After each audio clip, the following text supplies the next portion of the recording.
জীবনের আরও একটা ইচ্ছে পূরণ হলো পুরীর সমুদ্রকে সামনে থেকে দেখা। এই পুরীতে আসার অনেকবার পরিকল্পনা করা হলেও কখনো সফলতা পায়। প্রত্যেকবারই আমাদের সমস্ত প্ল্যান ভেস্তে গেছে, কিন্তু ইচ্ছাটাকে যে পূরণ করতেই হবে, তাই এবছরও আবার নতুন করে প্ল্যান করলাম পুরী যাওয়ার। হেই এভরিওয়ান, ঘড়ির কাঁটায় কিন্তু এখন বাজে বিকেল 4টে, আর আমরাও কিন্তু রেডি হয়ে বসে পড়েছি গাড়িতে, কারণ আমরা গাড়ি বুক করে যাচ্ছি শিয়ালদার উদ্দেশ্যে আমাদের দুরন্ত এক্সপ্রেস ধরার জন্য। এবারেও কিন্তু আমাদের একটা বাধার মুখে ঠিক পড়তেই হলো, কেননা শিয়ালদাগামী সমস্ত ট্রেনই ছিল আজকে বাতিল। সেই কারণে কিন্তু আমাদের একটা গাড়ি বুক করেই শিয়ালদার উদ্দেশ্যে রওনা দিতে হলো। তারপর আর কি, এরকম রাস্তার দুধারের প্রাকৃতিক পরিবেশ দেখতে দেখতে আমি আর সন্টু তো একদম গাড়ির মধ্যে টানা প্রায় 2 ঘন্টা মতো বসে থেকে চলে যাচ্ছি আমাদের গন্তব্যস্থলে। সময় এখন বিকেল 5টার কাছাকাছি, কিন্তু সূর্য মামার দেখো কতটা তীব্র রোদ। এই রোদে অপেক্ষা করে আমরা চলছি অত্যন্ত আনন্দের সাথে। কিন্তু হ্যাঁ, মাঝখানে একবার গাড়ি আমাদের দাঁড় করানো হয়েছিল এই একটা সুন্দর জায়গায়, চায়ের দোকানে।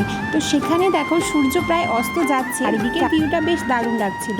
মেয়ে আমার এদিকে লাড্ডু নিয়ে হাতে হাই করে দিল। একটু সাজুকুজু করে বেরোলেও এই চারিদিকের হাওয়া কিন্তু আমার চুলগুলোকে একদম এলোমেলো করে দিয়েছিল। তো যাই হোক, তারপর তো হাতের মধ্যে একটা গরম গরম চা নিয়ে চায় দিয়ে নিলাম একটা চুমুক।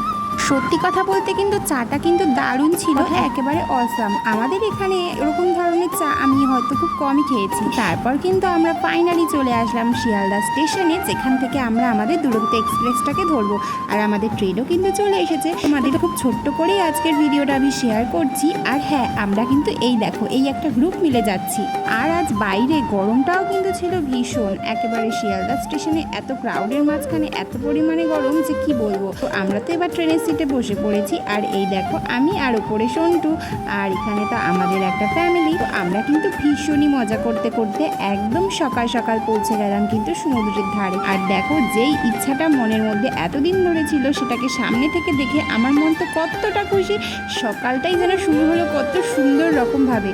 সারা রাত ট্রেনের মধ্যে না ঘুমিয়েও এই পুরীর সমুদ্রটাকে দেখে কিন্তু সমস্ত কিছু ভুলে গেছিলাম। তো বন্ধুরা, তোমাদের কিন্তু সবাইকে আমার এই চ্যানেল বা আমার পেজটাকে কিন্তু ফলো রাখতে বলছি, কারণ এরকম পুরীর আরও অনেক অনেক সুন্দর ভিডিও কিন্তু আমি তোমাদের সাথে নিয়ে আসবো। এরকম আরও অনেক নতুন ভিডিও দেখতে গেলে আমার চ্যানেলে তো তোমাদের অবশ্যই চোখ রাখতে হবে। তার জন্য কিন্তু আমার চ্যানেলটিকে সাবস্ক্রাইব করে অবশ্যই আমার পাশে থাকতে হবে। বন্ধুরা, আজকের ভিডিওটা এখানেই শেষ করে দিলাম। কেমন লাগলো জানাতে বলো না। সবাই ভালো থেকো, সুস্থ থেকো। চলো tata, thanks for watching everyone.